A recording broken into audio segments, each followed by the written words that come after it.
السلام عليكم ورحمة الله وبركاته.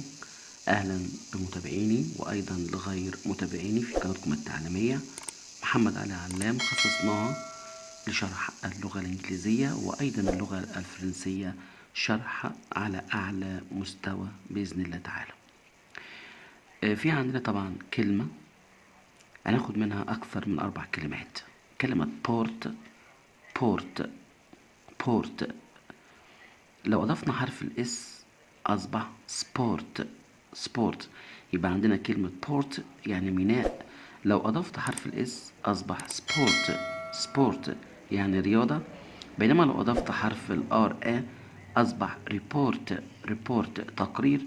بينما لو أضفت حرف الآي إم أصبح import يعني يستورد أو الاستيراد.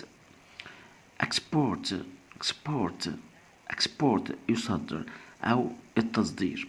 يبقى عندنا import and export اللي هو الاستيراد والتصدير. طبعا إن شاء الله ننسى اللايك والاشتراك فضلا وليس أمرا.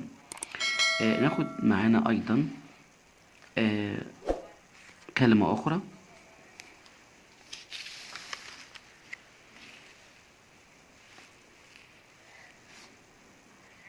كلمة عندنا اسمها رو يعني صف.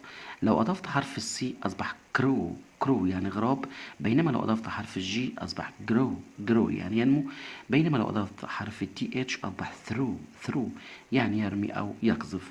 بينما لو أضفت حرف الاس او ار أصبح سور يعني حزن.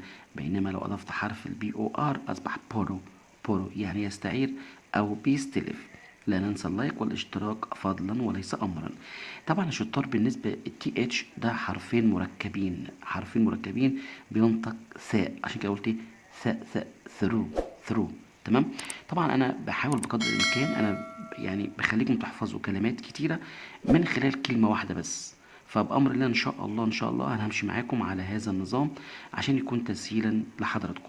بأمر الله معايا سوف تتحدثون اللغة الإنجليزية بشكل مرن وبشكل فيه احتراف بأمر الله تعالى.